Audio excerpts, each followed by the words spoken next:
اعوذ باللہ من الشیطان الرجیم بسم اللہ الرحمن الرحیم اللهم صل على محمد وعلى آله وصحبه وسلم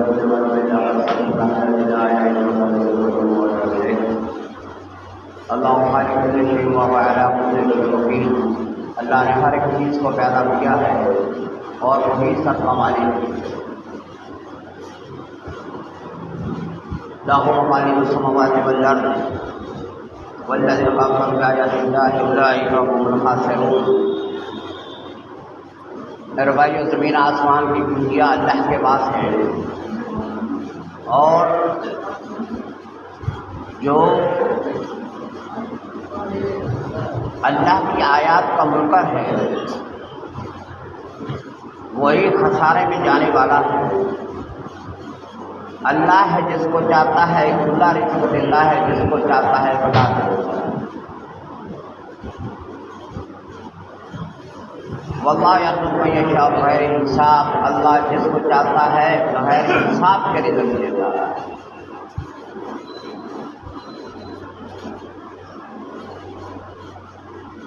میرے بھائی، جمعہ المبارک بڑا مقدس دن ہے. کوشش کیا کرو کہ ایک آدھا گھنٹہ اللہ کے گھر کے لیے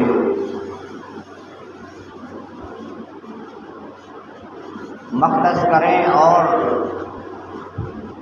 جمعے کی نماز کو باوقت ادا کریں.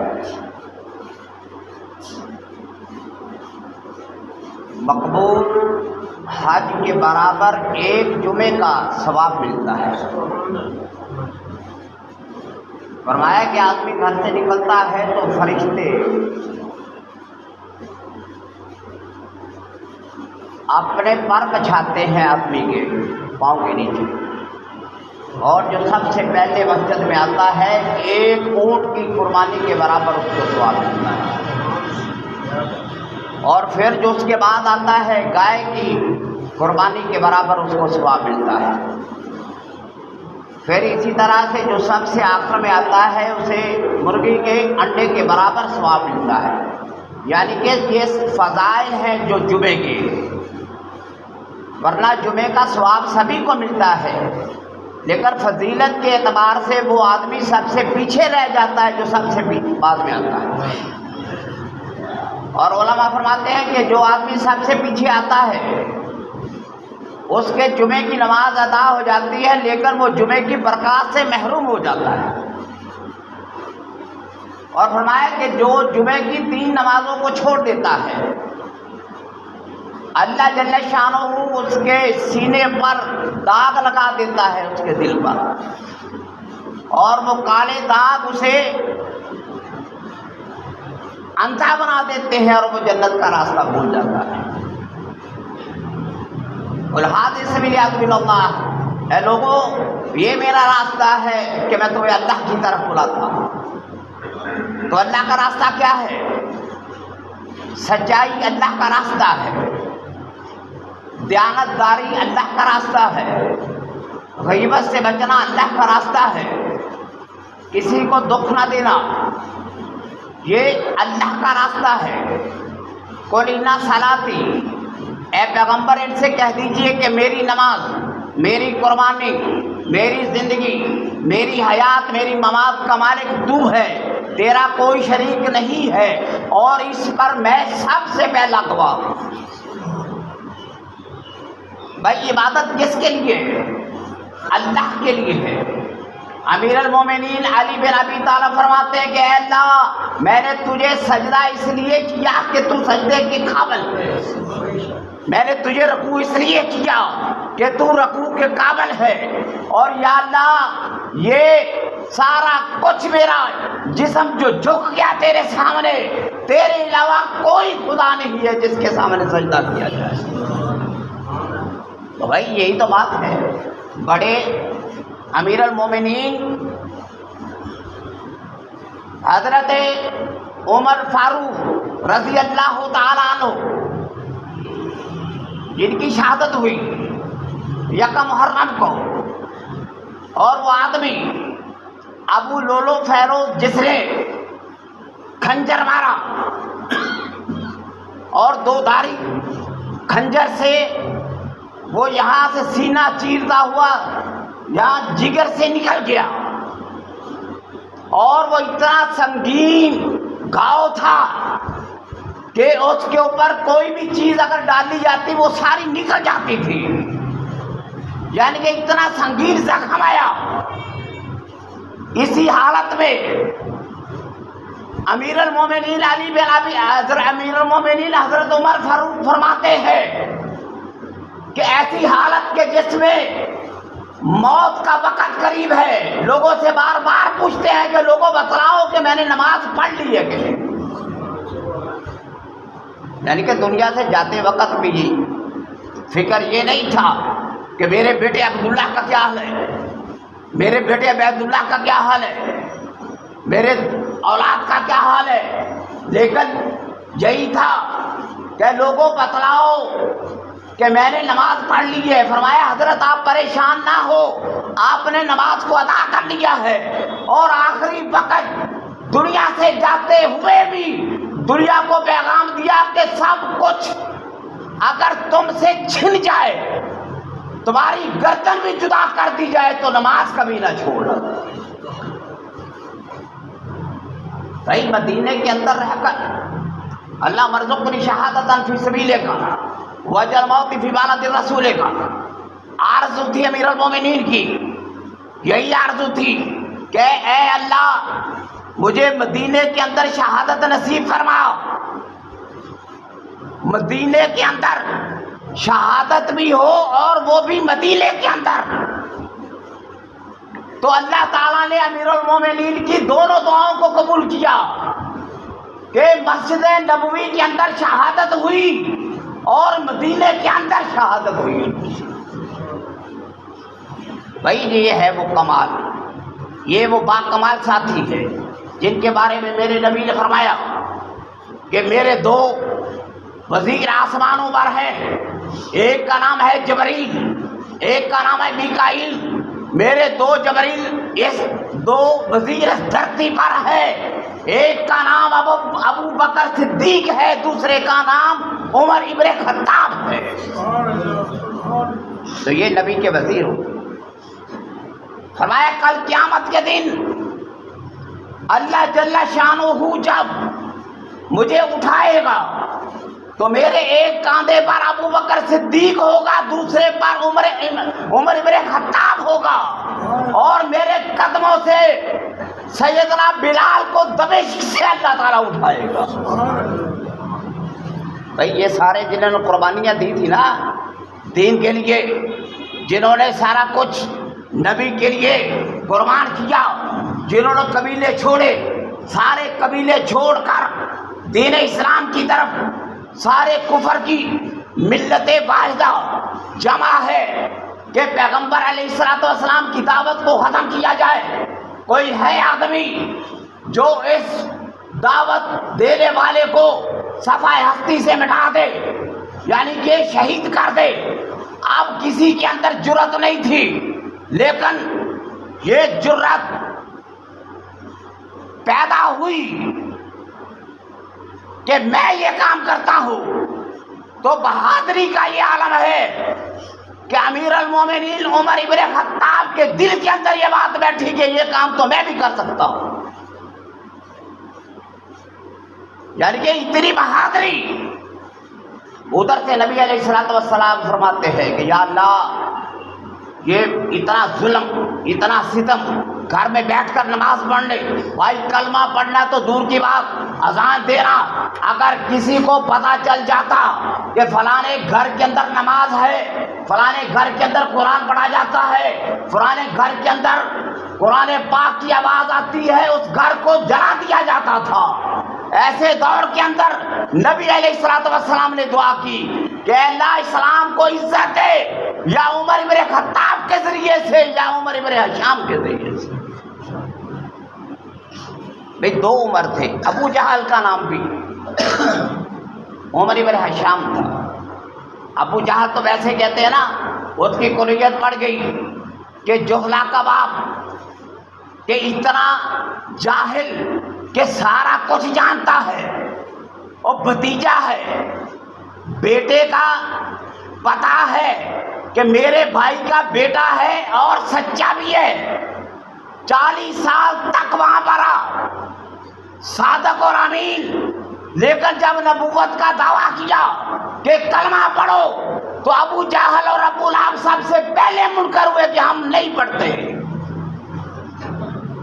تو بھائی ایسے عالم میں جن لوگوں نے نبی کا ساتھ دیا، جو نبی کے ساتھ چلے، چاہے وہ امیر المومنین علی بن ابی طالب ہو، ابو بکر صدیق ہو، جتنے بھی لوگ ایسے عالم میں، ابھی تھوڑی سی جماعت تھی، تھوڑی چھوٹی سی جماعت، لیکن مکے کے اندر نماز نہیں پڑھ سکتی تھی، تو اللہ تعالیٰ کے نبی نے ہاتھ بلند کر دیے کہ یا اللہ اسلام کو عزت دے عمر ابن خطاب کے ذریعے سے یا عمر ابن حشام کے ذریعے سے۔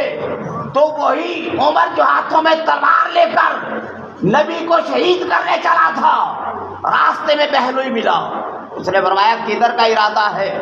کہنے لگا کہ محمد مصطفیٰ صلی اللہ علیہ وسلم، نعوذ باللہ میرے دل کے اندر ارادہ ہے کہ یہ کام کروں۔ تو ان کا بہلوئی گھر لے گیا، فرمایا پہلے جا کر اپنی بہن کو تو دیکھو۔ اس نے کلمہ پڑھ لیا، حضرت سعید بن زید نے کلمہ پڑھ لیا۔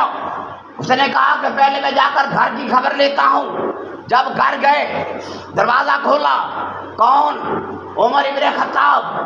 تو وہاں پر قرآن کی تلاوت ہو رہی تھی، طٰہٰ مَا أَنزَلْنَا عَلَيْكَ الْقُرْآنَ لِتَشْقَىٰ إِلَّا تَذْكِرَةً لِمَن يَخْشَىٰ تَنزِيلًا مِمَّنْ خَلَقَ الْأَرْضَ وَالسَّمَاوَاتِ الْعُلَىٰ الرَّحْمَٰنُ عَلَى الْعَرْشِ اسْتَوَىٰ۔ یہ قرآن کی نورانیت، قرآن کا نور، وہ جس کے ہاتھ میں تلوار تھی محمد مصطفیٰ کے دنیا سے کہ ان کو قتل شہید کر دیا جائے، یہ قرآن کی آیات نور بن کر عمر ابن خطاب کے سینے میں پہنچ گئی اور ہاتھوں سے تلوار گر گئی۔ بھائی یہ وہ قرآن ہے، ہمیں تو سمجھ ہی نہیں آتا۔ دنیا کا وہ عظیم ترین امام الانبیاء جن کی خاطر اللہ تعالیٰ نے اس جہان کو بنایا، اور وہ اتنا عظیم شخص کہ جو نبی کا سسر اور جان نشین بھی بننے والا تھا، اب ان کے اندر جو نزاع تھا وہ کس نے ختم کیا؟ قرآن پاک کی آیات نے ختم کیا۔ بھائی تیرے جھگڑے کوئی ختم نہیں کرے گا، تیرے جھگڑے، دنیا کے جھگڑے، عدالتوں کے جھگڑے، بازاروں کے جھگڑے، چلتی پھرتی ویرانیوں کے جھگڑے، یہ اٹھتی ہوئے دھوئے، یہ روتی ہوئی عورتیں، یہ بچوں کی سسکیاں، یہ آہیں، یہ سب کچھ کیسے ختم ہوگی؟ یہ قرآن کی آیات سے ختم ہوگی۔ جب کوئی آدمی قرآن کی تعلیمات پر چلے گا، سب کچھ اللہ تعالیٰ تمہارا صحیح فرما دے گا۔ بھائی وہ شخص جو قتل کے ارادے سے نکلا ہے، قرآن کو سن کر نبی کے قدموں میں گر پڑا کر فرمایا یا رسول اللہ مجھے بھی کلمہ پڑھا۔ میں چلو اذان ہوئی، اذان پہلے بیت اللہ میں نماز نہیں پڑھتے تھے، عمر ابن خطاب نے رضی اللہ تعالیٰ عنہ ہاتھوں میں تلوار کو پکڑا، فرمایا یا رسول اللہ چلو، جماعت کو لے کر چلو۔ ساری جماعت نکلی صحابہ کی، فرمایا کیا ہوا؟ فرمایا ہم سچے ہیں، ہم اللہ کو ماننے والے ہیں، تو کیسے ہو سکتا ہے کہ ہم گھر میں بیٹھ کر چھپ کر نماز پڑھے؟ عمر ابن خطاب کی تلوار ننگی، فرمایا کون ہے جو آج اپنے بچوں کو یتیم کرائے گا، اپنی عورتوں کو بیوہ کرائے گا؟ فرمایا چلو سارے چل کر بیت اللہ کے اندر نماز پڑھو، اور بلال نے آذان دی اور سب سے پہلی نماز عمر ابن خطاب نے پڑھوائی کعبۃ اللہ کی۔ کہ چھوٹا کارنامہ ہے، یہ بڑا کارنامہ ہے، یہ عظیم فضائل ہے، یہ اتنی بڑی فضیلت ہے، اتنی بڑی فضیلت کہ جس کے بارے میں حدیث میں آتا ہے کہ جبرائیل علیہ السلام آئے اور جبرائیل علیہ السلام نے فرمایا کہ یا رسول اللہ آسمانوں پر عمر ابن خطاب کے اتنے بڑے فضائل ہیں کہ اللہ فرماتا ہے کہ اگر 1000 سال تک فضائل بیان کیے جائے وہ فضائل ختم نہ ہو۔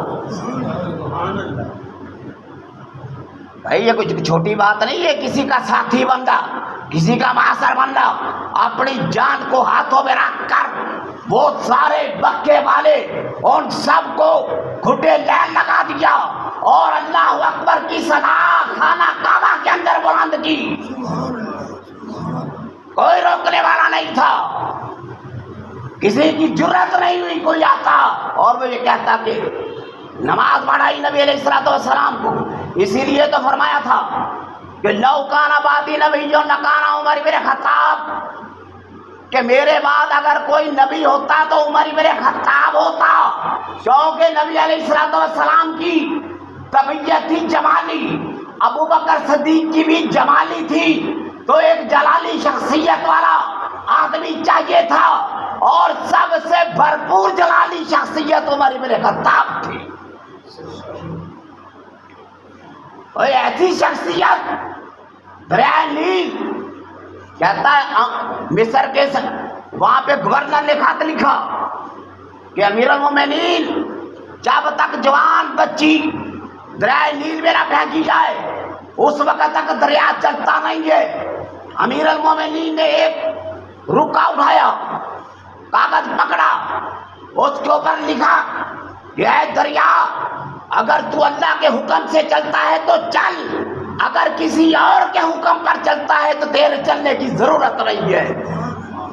وہ کاغذ کا ٹکڑا دریائے نیل کے اندر ڈالا اور پانی کی موجیں اور لہریں ایسے ایسے دریا بہا کہ ساری زندگی تک نہیں ہوا، اور آج تک اس کی دریائے نیل کی نہریں جو ہے اس کے لہریں پورے مصر کے اندر چلتی ہیں۔ دھرتی کے اندر آہلن آیا، زلزلہ آیا، عمر بن خطاب نے کوڑا اٹھایا، فرمایا اے دھرتی ٹھہر جا، کیا میں نے تیرے اندر انصاف نہیں کیا؟ دھرتی کہاں پر رہی تھی؟ تم بندوں کا نام لیتے ہو، ایک بندہ ہے بڑا بہادر، دوسرا بڑا بہادر، ایک سلطنت بڑی بہادر، اور اتنی بڑی زمین جس کو زلزلہ آیا اور عمر بن خطاب نے کوڑا مارا، زلزلہ روک دیا۔ تیرے کہنے سے تو برتن ادھر نہیں ہوتا۔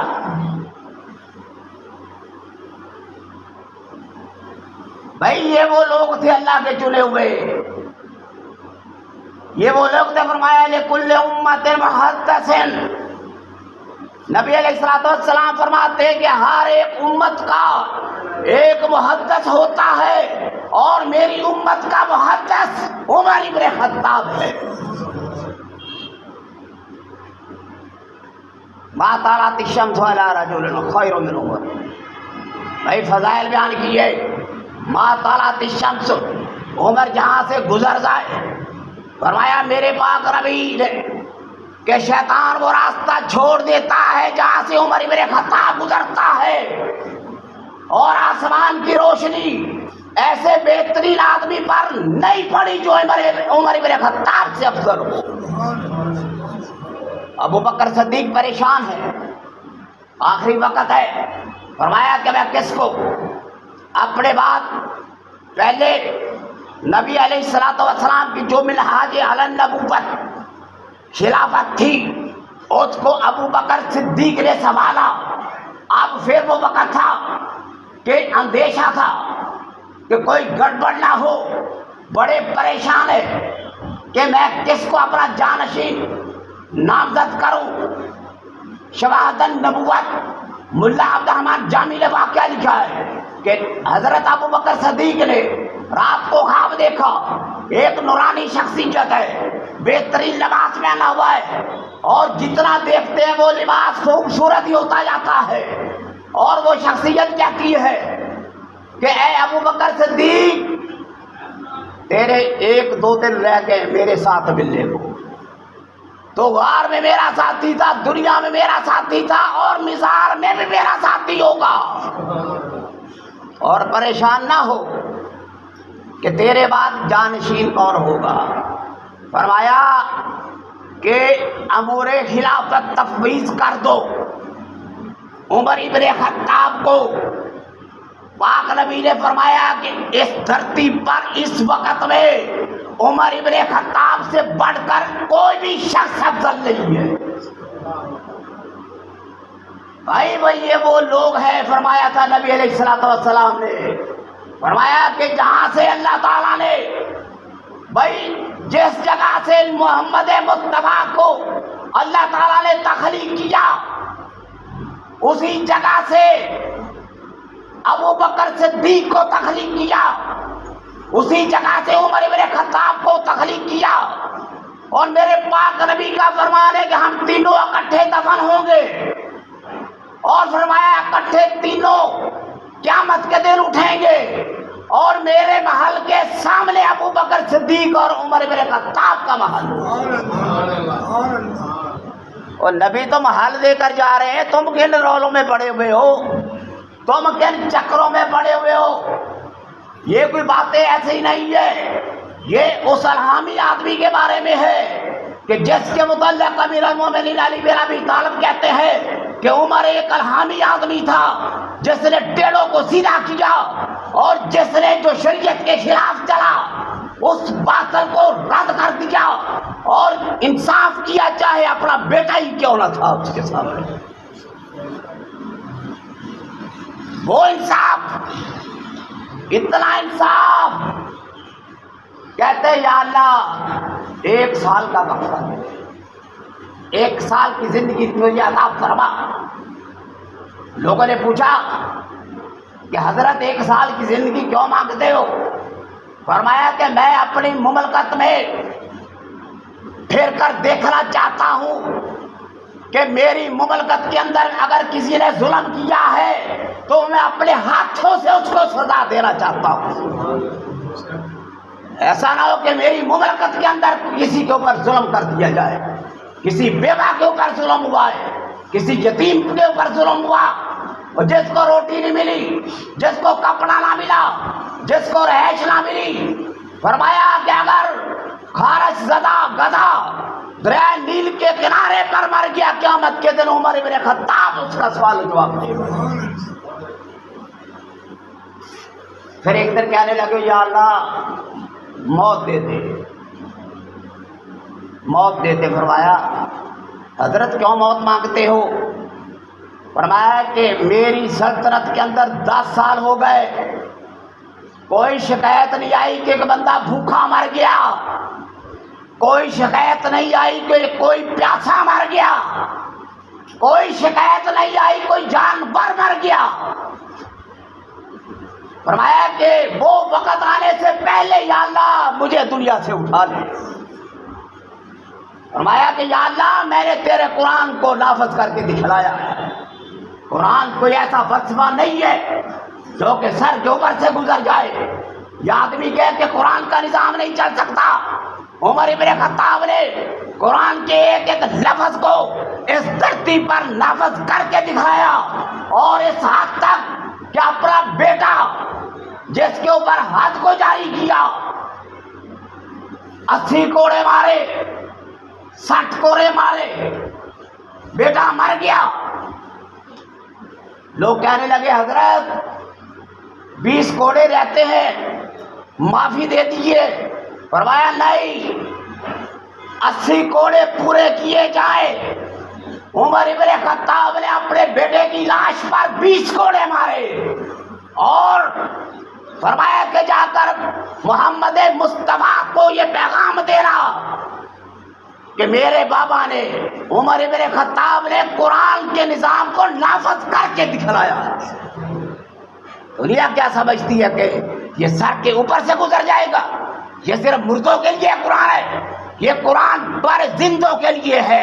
تیری عدالت کے اندر، تیری صداقت کے اندر، تیرے بازار کے اندر، تیرے کھلیان کے اندر قرآن پاک کا نظام ہونا چاہیے. میں دیکھتا ہوں کیسا یہودی، کیسا کافر ہے جو تیرے سامنے آ کر اکڑتا ہے. اور فرمایا کوئی ہے بندہ تو بتلاؤ. فرمایا امیر المومنین نے آرڈر جاری کیا، میری سلطنت کے اندر کوئی بچہ اگر جوان ہے، بچی اگر جوان ہے، کوئی بغیر شادی کے نہ رہے، جس کو رشتہ چاہیے مجھ سے رابطہ کرے۔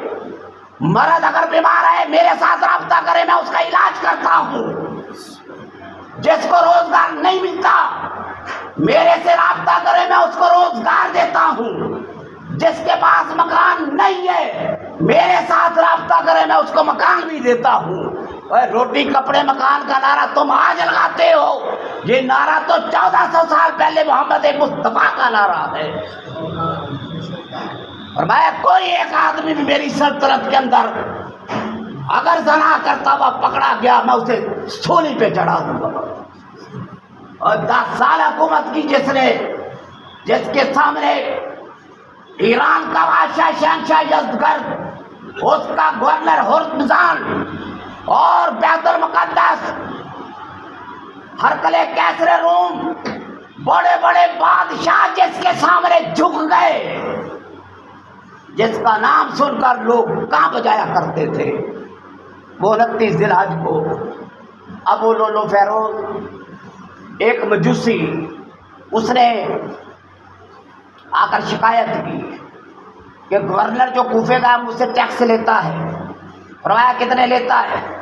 فرمایا کہ 7 درہم۔ فرمایا کام کیا کرتے ہو؟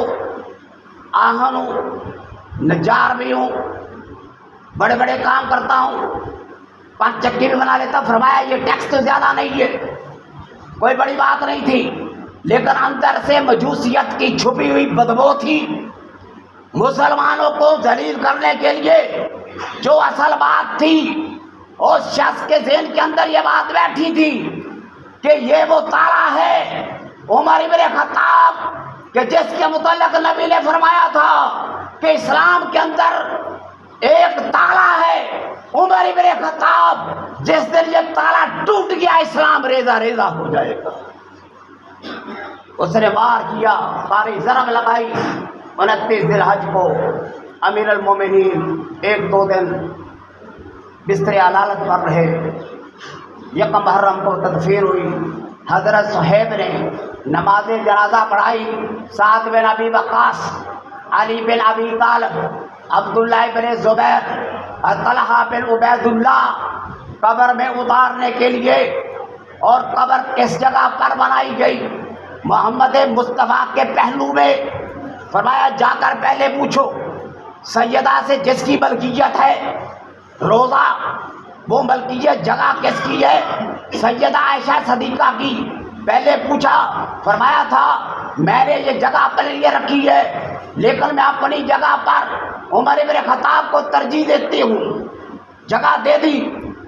عمر ابن خطاب کہتے ہیں کہ اب تو میں زندہ ہوں، لیکن اس کے بعد جب میں دنیا سے چلا جاؤں مجھے وہاں پہ رکھ کر دوبارہ جا کر پوچھنا، اگر امیر ام المومنین اجازت دے تو دفن کرنا، ورنہ مجھے جنت البقیع میں لے جانا۔ دوبارہ جا کر پوچھا، فرمایا کہ دفنا دو جانا۔ پہنچی وہیں پہ خاک جہاں کا خمیر تھا، وہ جہاں پر 70,000 فرشتے اترتے ہیں، قیامت تک جن کی باری نہیں آتی۔ ما بین بیتی و منبری روضۃ من ریاض الجنۃ۔ فرمایا کہ میرا گھر، میرا منبر جنت کے باغوں میں سے ایک باغ ہے۔ جو باغ نہیں تسلیم کرتا، جو جنت نہیں مانتا، وہ مومن کیسے ہو سکتا ہے؟ اللہ سے دعا ہے۔